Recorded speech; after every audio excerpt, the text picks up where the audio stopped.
ঢাকার প্রতিটি থানা জনগণকে সেবাদানের রোল মডেল হিসেবে গড়ে তোলার আহ্বান জানিয়েছেন Dhaka range DIG Rezaul Karim Mallick.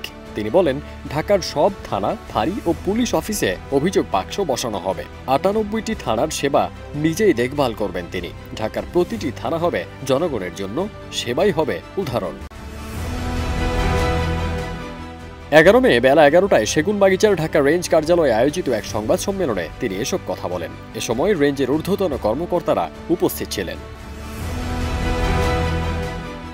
DIG Rezaul Karim Mallick বলেন, আগে কিছু পুলিশ কর্মকর্তার অপেশাদার আচরণে পুরো বাহিনী জনগণের প্রশ্নের মুখে পড়েছিল।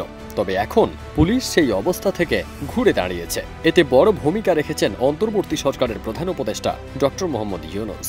ঢাকা রেঞ্জ দেশের গুরুত্বপূর্ণ একটি ইউনিট। রংপুর ছাড়া সব বিভাগের সঙ্গে এর সীমান্ত রয়েছে। ঢাকা রেঞ্জের সব থানা, ফাঁড়ি, সার্কেল ও এসপি অফিসে অভিযোগ বাক্স বসানো হবে। ঘুষ, বদলি বাণিজ্য ও চাঁদাবাজি বরদাস্ত করা হবে না। তিনি নিজে ঢাকা রেঞ্জের আওতাধীন ১৩টি জেলার ৯৮টি থানার সেবা মনিটর করবেন এবং ভিডিও কলে ভুক্তভোগীদের সঙ্গে কথা বলবেন। সব থানায় সিসিটিভি লাগানো হয়েছে। তাছাড়া ঘরে বসে অভিযোগ জানাতে টক টু ডিআইজি নামে একটি মোবাইল অ্যাপ চালু করা হবে।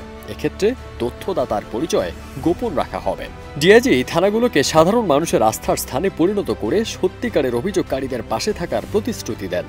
সেবা থেকে বঞ্চিত হয়ে কেউ যদি সরাসরি তার অফিসে এসে জানায়, তবে তিনি নিজেই ব্যবস্থা নেবেন। তিনি আরও বলেন, অন্যায় করলে কেউ রেহাই পাবে না, হোক সে পুলিশ সদস্য কিংবা রাজনীতিবিদ।